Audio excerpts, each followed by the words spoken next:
इधर गरियाबंद में नक्सलियों को बड़ा झटका लगा है। यह उदंती एरिया कमेटी के 7 हार्डकोर नक्सलियों ने हथियार डाल दिए हैं। इन पर 37 लाख रुपए का इनाम था।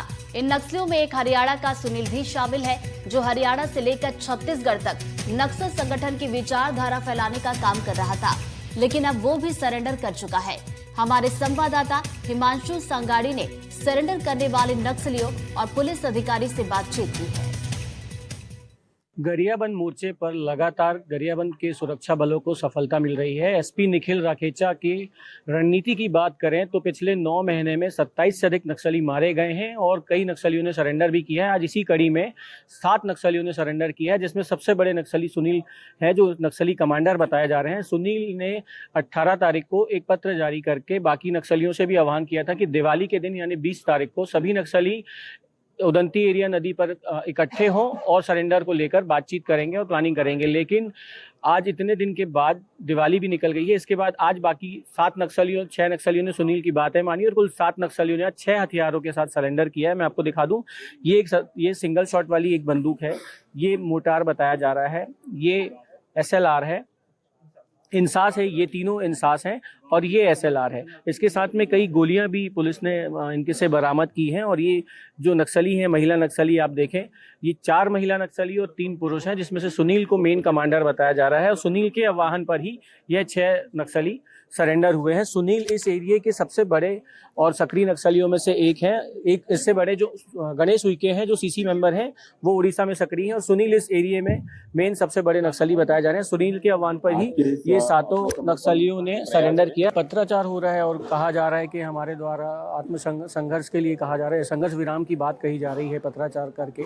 इसको कैसे देखते हैं? कहा जा रहा है कि कोई चाल है किसी तरह की, या क्यों अभी क्यों इस तरह की बातें आ रही कि संघर्ष विराम किया जाना चाहिए? नहीं, मेरा नहीं मानना कोई चाल नहीं है। जो तेलंगाना राज्य कमेटी ने युद्ध विराम की बात की है, वो युद्ध विराम मतलब वो पार्टी की तरफ से कोई फायरिंग नहीं होगा, किसी मुखबिर को नहीं मारा जाएगा, कोई ID नहीं लगाया जाएगा। अब पहलकदमी माओवादी पार्टी की तरफ से नहीं होगा। जो तेलंगाना राज्य कमेटी के कामरेडों ने एक प्रेस नोट जारी किया है, हम उसका भी स्वागत करते हैं। वो लोगों को समय दीजिए। जो और सरकार से भी हम अपील करते हैं, एक शांति वार्ता बिठाया जाए ताकि युद्ध विराम करके उन तेलंगाना कमेटी के साथी और बस्तर की कमेटी के लोगों से भी एक शांति बैठक जरूर किया जाए। अभी शांति का मौका है। आप चेतावनी सरकार देती है, हम मानते हैं चेतावनी एक बात है, लेकिन मेरा भी सरकार से अपील है कि उनके साथ शांति वार्ता कीजिए, कैसे भी समन्वय करके वो फायरिंग इधर से नहीं उधर से नहीं, दोनों तरफ से फायरिंग को बंद किया जाए। मेरा एक पर्सनल भी सवाल है, आपके साथ आपकी पत्नी भी हैं, इन्होंने सरेंडर किए, और आपके परिवार में कौन है इसके अलावा? हाँ जी, अभी मैं ये जो मेरा वाइफ है यहाँ की है, मतलब कांकेर जिला की है, अंतागढ़ आदिवासी समाज से आती है।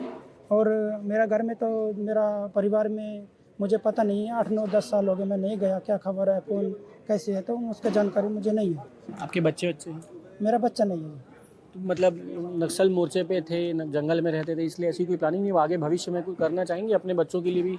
आप कोई ज़िंदगी देखते हैं कि बढ़िया भविष्य, आज़ादी में रहें, अच्छे से काम करें, आम लोगों के जैसे रहें? क्या सोचते हैं इस बारे में, कोई सोच लेकर?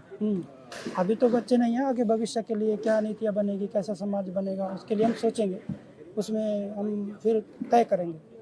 एक आखिरी अपील आप करना चाह रहे थे अपने साथियों के साथ कि सरेंडर कर दें। आपने जो देखा अभी तक इतनी देर में, आप जितनी देर से सरेंडर हुए, उसके बाद जो आपको समझ में आ रहा है, तो आप एक आखिरी अपील क्या करना चाहेंगे इनसे? नहीं, मेरा आखिरी अपील है, जितना हमारा सीनापल्ली एरिया कमेटी साथी है और SDK एरिया कमेटी साथी है और गोबरा सीतानदी एरिया कमेटी साथी है, आप जितना जल्दी हो सके 1 सप्ताह के अंदर मैं जिम्मेदारी लेता हूँ। 1 सप्ताह तक हम कुछ नहीं होने देंगे। और मेरा नंबर मैं जारी किया हूँ, उस नंबर में मेरा अपील करो। लेटर में जारी किया हूँ, लेटर में भी मेरा नंबर है। और गांव वालों के पास मेरा व्यक्ति के नाम से भी लेटर है, comrade Anju, comrade Baldev, comrade Ramdas, comrade Jyoti. आप ज़्यादा परेशान मत हो, कुछ नहीं होगा यहाँ पे। आप जल्द आने से ठीक ही है। अभी परिस्थितियाँ नहीं है, बहुत कठिन माहौल है और अभी जिद पकड़ने से कोई फ़ायदा नहीं है। अभी बड़ी सेना नहीं है हमारा, अभी छोटी सेना है। बाद में हमको लाश देखने से मुश्किल होगा। अभी इस वक्त हमारे साथ मौजूद है एरिया कमांडर कमेटी जो है सुनील, उनकी पत्नी है अरीना सचिव है। अरीना ने भी आज जो 7 नक्सलियों ने सरेंडर किया है, उसमें अरीना ने भी सरेंडर किया है। आप सबसे पहले आपका नाम बताइए, मतलब नक्सल मोर्चे में आपके और इसके अरीना के अलावा और क्या क्या नाम थे और कैसे आपने नक्सल ज्वाइन किया है? मैं रहने वाली कांकेर जिला और नीलचांग हमारा गांव है और मेरी घर के नाम सुग्रो तेकाम है।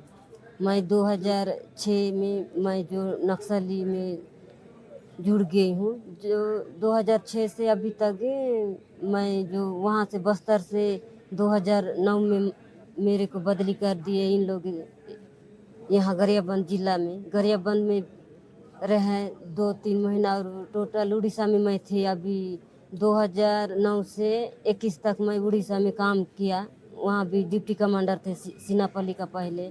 वहाँ रह के बाद में 21 में उदांती में आने के बाद में जो सारा साथी लोग ख़त्म हो गया, यहाँ का कमांडर डिप्टी कमांडर लोग ख़त्म हुआ, तो अभी सीनियर कोई नहीं बोल के मेरे को जो पार्टी जिम्मेदारी दिया एसी और एसी कमांडर दल का और एसी सचिव भी मेरे को बनाए थे। कैसे जुड़े थे आप, कैसे नक्सलियों ने आपको जोड़ा था अपने साथ? अभी जो रावघाट है उधर राजनांद गांव है, जो वहाँ के खदान ले जाएगा, यहाँ का लोग का जो सरकार विस्थापन करेगा, इसे आके मीटिंग में बोला तो मैं वही सुन के मैं आया कि पार्टी अच्छा काम करती गरीब जनता के लिए। कहीं मेरे को तो कोई पकड़ के नहीं लाए, मेरी मन से ही मैं आई थी। छोटी उम्र क्या थी आपकी तो? 15 या 16 साल मेरा उम्र थी उस समय मैं आई थी। अभी हालात कैसे हैं जंगल में? कितना दबाव है आप लोगों के ऊपर, जो लगातार अभी मुठभेड़ें हो रही है, नक्सली ढेर भी हो रहे हैं, लगातार सरेंडर भी कर रहे हैं? अभी कितनी स्थिति बदली है जंगल में? अभी तो जंगल में तो रुक भी नहीं सकते और गांव वाले कोई नक्सली को मदद नहीं दे कि खुद गांव वाले बोलते कि भैया आप लोग सिलेंडर होने से ठीक था। अभी तो पूरा फोर्स है, हर जगह जगह में मुखबिर भी पूरा तैनात किए गांव गांव में। तो हमको सामान राशन पानी का भी थोड़ा दिक्कत हो गया। तो खास करके हम जो सोनू दादा और रुपेश दादा ने जो पर्चा जारी किया वही देख के हम लोग विचार करके हमें जो सिलेंडर का नीति बना के आए थे। एक पर्चा जारी हुआ है, मैंने अभी सुनील से भी बात की कि उसमें बता रहे हैं जो हथियारों के साथ नक्सली सरेंडर कर रहे हैं उनको जो वहाँ अभी जंगल में है वो गद्दार बता रहे हैं कि ये गद्दारी कर रहे हैं, हथियारों के साथ सरेंडर कर रहे हैं। क्या जवाब देना चाहेंगे आप उनको?